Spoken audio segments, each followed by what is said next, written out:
créer une application robuste, un back-end sûr et évolutif, vous avez besoin des outils puissants.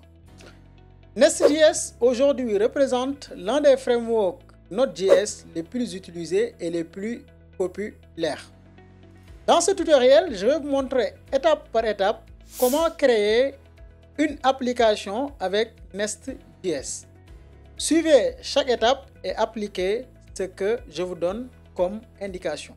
Ce tutoriel est adapté pour ceux qui ont déjà des bases en JavaScript et surtout en TypeScript. Quels sont les prérequis pour bien suivre ce tutoriel? Premier prérequis, c'est avoir installé Node.js sur votre ordinateur. Deuxième prérequis, avoir NPM, Yarn ou un autre gestionnaire de package.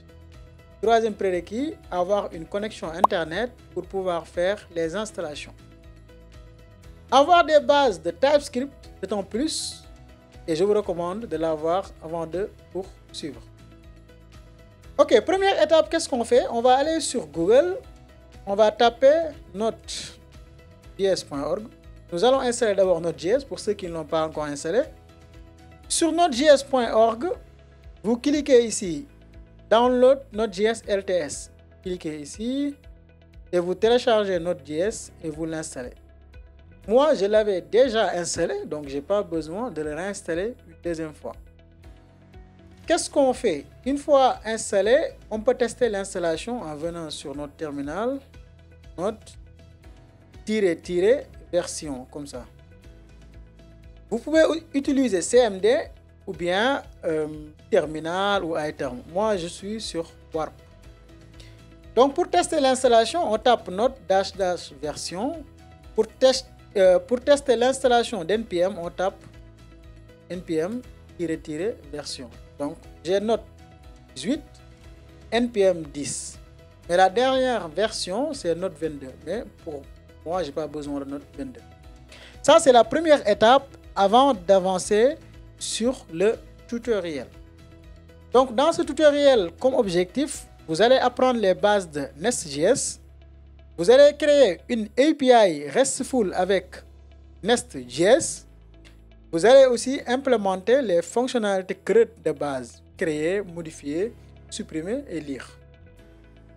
Une fois l'installation s'est faite, qu'est-ce qu'on fait? On va créer un nouveau dossier ici dans le bureau.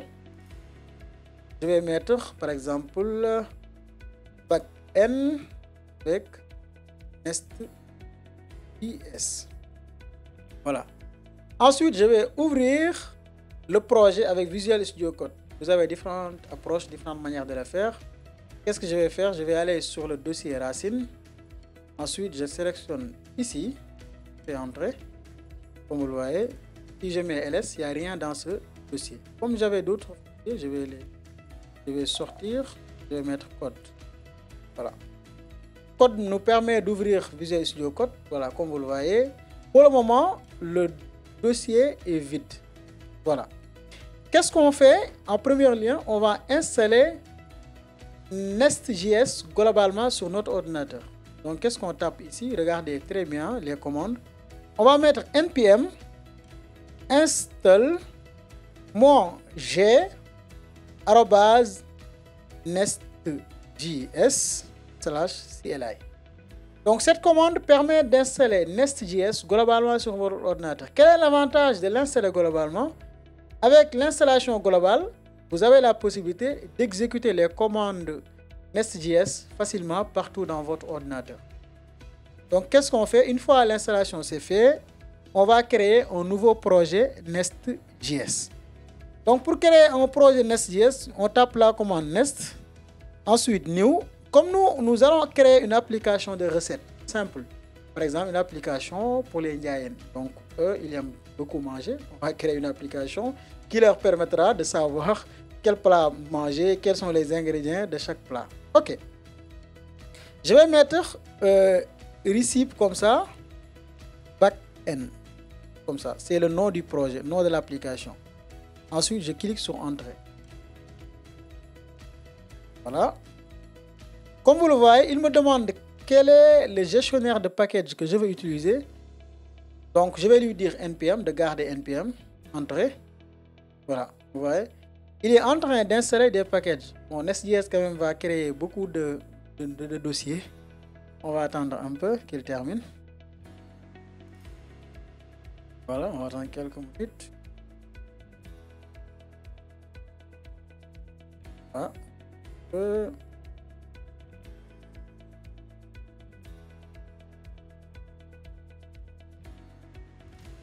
On va attendre quelques secondes. Ça avance bien. Voilà, comme vous le voyez, ici l'installation s'est bien passée. Comme vous le voyez, il a bien créé le projet. Comment faire pour rentrer dans le projet? On va mettre cd receive backend. Si vous regardez sur VS Code, voici le projet, comme vous le voyez ici. Voilà, voici le projet avec les dossiers. Dossier SRC, c'est ici que nous mettons tout le code source de notre application. Dossier service, c'est ici que nous aurons des services. Après, bon, je vais rentrer sur qu'est-ce qui est en service. Donc, la prochaine étape, c'est quoi? On va tester l'application. On va mettre npm run star dev, comme ça. Alors, vous voyez, ça, on crée ce qu'on appelle un serveur local.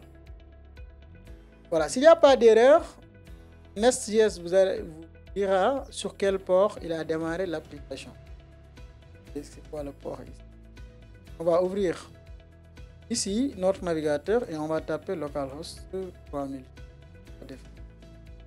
Voilà. Si vous ouvrez localhost 3000, vous allez voir Hello World.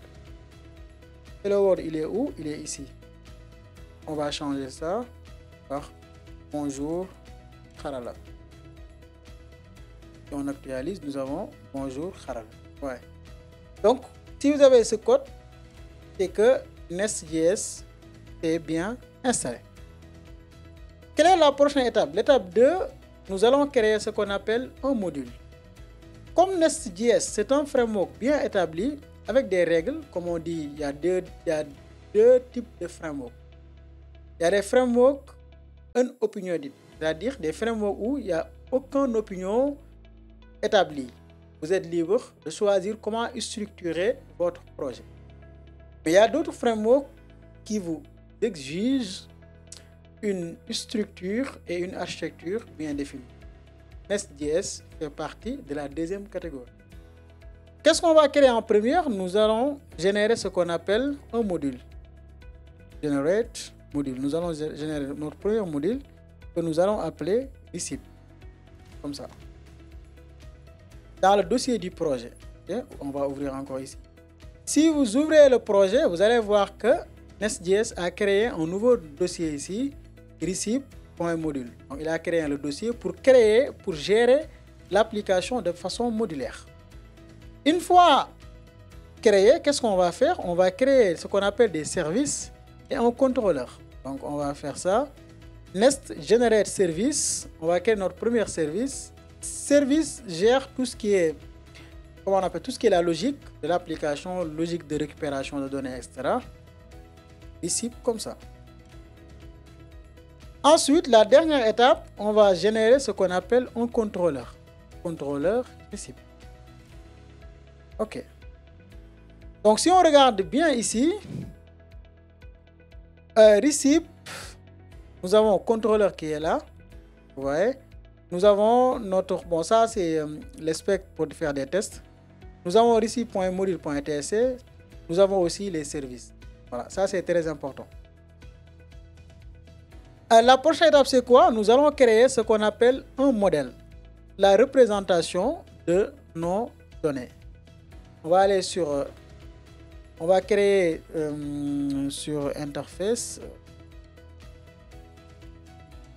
on va créer receive.controller, receive.controller. On va créer un nouveau dossier ici que nous allons mettre receive.interface.ts. C'est ici qu'on va définir notre modèle. Donc, j'ai mis .ts parce que Nest.js fonctionne avec TypeScript. Okay? Ensuite, nous allons mettre export interface receive comme ça. Ici, quelles sont les informations que nous avons besoin pour des recettes? Donc, on va mettre l'ID, on va mettre string comme ça.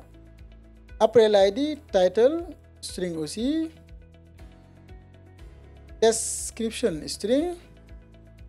Ingrédient aussi, string. Ingrédient, string. Un tableau de chaîne de caractères. Et steps aussi, tableau de chaîne de caractères. Donc ici, nous avons ID qui est une chaîne de caractères, titre chaîne de caractères, description chaîne de caractères, ingrédient un tableau de chaîne de caractères et steps un tableau de chaîne de caractères. Une fois qu'on a défini notre modèle, c'est-à-dire là où on met la structure de notre table. Bon, imaginez une table. Pour le moment, on n'a pas encore travaillé avec les bases de données, mais nous allons travailler avec les bases de données dans le prochain cours, pour le prochain tutoriel. Mais pour ce cours, on va se concentrer sur la création d'une application simple avec Nest.js, sans base de données, sans rien d'autre de compliqué, pour un débutant. Donc, on va ouvrir les services, ici, point service, ici, et nous allons importer notre modèle, c'est-à-dire ici, on va l'importer ici, service. Qu'est-ce qu'on fait en premier? On va mettre import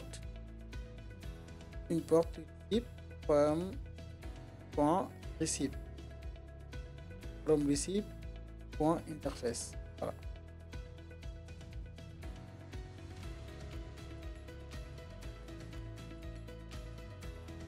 Là, donc on a importé. C'est mal nommé ici, mais il n'y a pas de souci. Ensuite, on va importer UID. UID pour générer des, comment on appelle, des clés uniques UID. Ici, on va déclarer un attribut private ici, receipt, qui va récupérer les recettes et qui va créer un tableau de recettes. Premier contrôleur, qu'est-ce qu'on fait en premier? On va créer un contrôleur qui nous permet de créer une recette. Je vais venir ici. Bon, on peut récupérer les recettes. Ça nous permet de récupérer toutes les recettes. Get receipt. UID never read. Ok, bon, UID, on va l'utiliser après. On va récupérer aussi une recette en se basant sur son ID. Receipt. Donc, on a ici get receipt qui nous permet de récupérer une recette. This.receipt.find, on va récupérer une recette en se basant sur son ID. Ensuite, on va créer une recette comme ça. Ici, nous avons create receipt ID égale UID. Receipt, c'est-à-dire la recette que nous avons passée en paramètre ici. Et ensuite, on met .receipt.push. Comme c'est un tableau, et pour ajouter un élément dans un tableau, nous avons besoin d'appeler la fonction push ou bien la méthode push. OK. Qu'est-ce qu'on fait maintenant? On va aller sur notre contrôleur. Okay, on va aller sur notre contrôleur. Il est ici, dans le dossier receipt.controller. Donc, qu'est-ce que je vais faire d'abord en première? Je vais créer un contrôleur, comme on appelle, un constructeur. Private receipt service. Je ne vais pas importer receipt service, on va l'importer. On a importé receipt service. Ensuite, on a déclaré notre constructeur ici. Première chose, on va mettre get. OK. On va mettre un get ici. On va récupérer la liste des recettes. Voilà, get receipt. Ça nous permet de récupérer la liste des recettes. Ensuite, on va mettre encore autre get pour récupérer une recette spécifique. Voilà, ici, récupérer une recette par son ID. Get ID. Ensuite, get receipt ID. Si vous vous rappelez bien, dans notre service ici, nous avons cette fonction get receipt. Ensuite, on va créer une recette. Comme ça. Avec post, donc on va utiliser post comme ça. Ensuite, create. Ici, on va mettre @body receipt. Non, au lieu de any, et on va mettre partiel receipt. Donc receipt se trouve dans notre interface ici.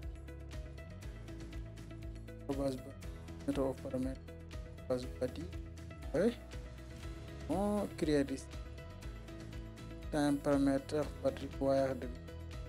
Donc au lieu de partiel, on va enlever le partiel, on va mettre receipt.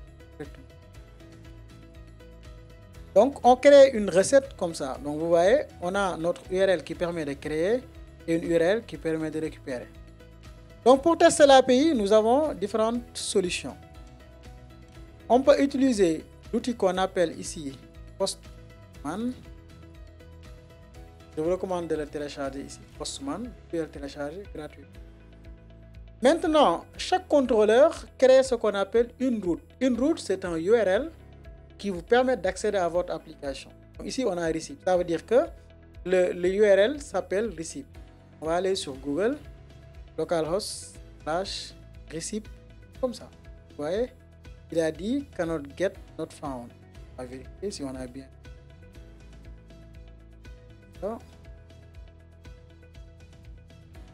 cannot.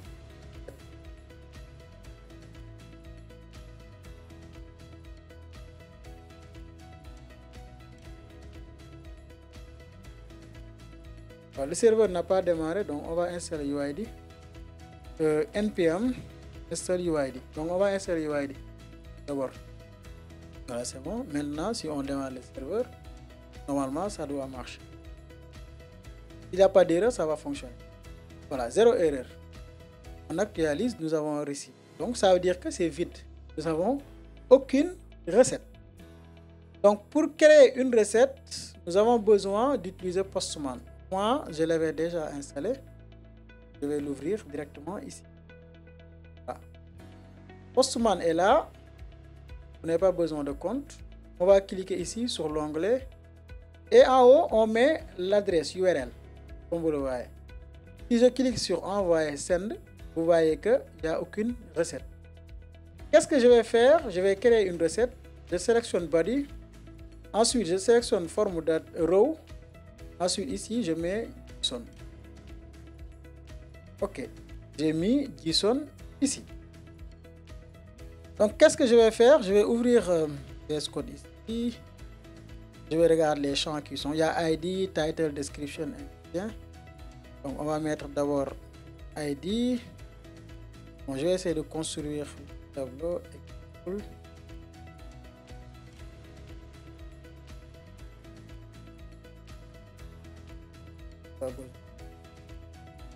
On va mettre ID. Voilà. On va copier ça. Nous avons ID 1, un titre mafé. Bon, vous aimez trop le mafé là, les Sénégalais. Description, le mafé est un plat traditionnel sénégalais à base de viande. Donc ici, je vais fermer en même temps. Qu'est-ce que je vais faire? Je vais copier ça. Je vais aller sur Postman. Comme vous le voyez, j'ai généré ce texte ici. Mais vous n'avez pas besoin d'utiliser ici Copilot. Vous pouvez aller sur ChatGPT. On va ouvrir ChatGPT ici, si vous voulez. On va lui dire, on va aller sur chat.com. Cette interface. Je veux que me génère un objet que je vais créer.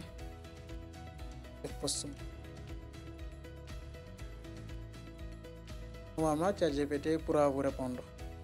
Là, vous voyez, vous pouvez utiliser ChatGPT comme ça. Voilà. Donc, on va venir, on va copier ça. On va terminer, on va copier. Comme vous le voyez, je colle sur Postman ici. Ensuite, je clique sur. Bon, au lieu de get, on va changer par post. On clique sur. Vous voyez, nous avons créé. Et on clique sur get. Nous avons le plat que nous venons de créer à récupérer. On peut aussi créer deuxième plat. Je vais mettre 2. Je vais mettre mafé. Clique encore sur post. On va cliquer encore sur get. Ah, vous voyez, 1, 3. Nous avons créé 2 plats. Pâte à la bolognaise et mafé. Pâte à la bolognaise. Je vais partager. Donc là, comme vous le voyez, nous avons créé. Et c'est quoi la prochaine étape? Qu'est-ce qui reste? C'est de modifier. Donc, ici, on va mettre supprimer une recette. On va supprimer une recette. Delete recipe qui prend un argument, l'ID, et qui regarde les recettes et qui filtre la recette, bon, différent des recettes que nous avons passées en paramètres. Il reste à faire, modifier une recette. Donc, update receipt qui prend un argument, l'ID, avec la recette à modifier, le contenu, et qui trouve la recette sur notre tableau et qui fait les mises à jour nécessaires. Si on revient ici, qu'est-ce qu'il reste à faire? C'est d'ouvrir le contrôleur. Donc, à chaque fois que vous créez un nouveau service, il faut ouvrir le contrôleur et le mettre ici. Je vais commenter pour vous aider. Voilà, supprimer une recette. On va mettre post ID. On va utiliser post pour supprimer. On va utiliser post en passant à l'ID. Sinon, on peut utiliser aussi delete. Delete, c'est mieux quoi. Sinon, on a déjà post ici, donc on va utiliser delete comme ça. Ensuite, modifier une recette. On va utiliser ID. Pour modifier, on peut utiliser, bon, ça dépend de vous. Vous pouvez utiliser update, patch ou voilà, post. Donc, on va utiliser patch, c'est mieux. Hein? Patch. Donc, on va utiliser patch, update receipt, this.receive service.update receipt. Donc, this représente la classe receive controller. Receive service est là. Notre constructeur. .update receipt, c'est la fonction qui est dans notre service. C'est notre service qui permet de faire la suppression. Une fois c'est OK, qu'est-ce qu'on fait? On va aller sur bon, ici. Imaginons qu'on veut récupérer la recette avec ID 3. Clique sur ça. On va regarder ici. Bon, c'est normal parce qu'à chaque fois que le serveur démarre, on perd toutes les informations parce qu'on n'a pas fait la persistance. J'ai posté, je change ici. Encore, post, ici, de post. Donc si on récupère ici get, nous avons combien? Nous avons 3 éléments. Et si on veut récupérer 2, on peut faire ça. Et on fait 3. Nous aussi. Parce qu'à chaque fois qu'on démarre le serveur, il supprime tout. Il a toutes les données et ça c'est normal. Donc pour résumer, dans ce tutoriel, vous avez vu comment utiliser Nest.js pour créer une application simple. Si vous voulez aller plus loin en intégrant une base de données et en créant des applications robustes, nous avons des formations bootcamp 100% pratique et la rentrée est en cours. Merci et à bientôt.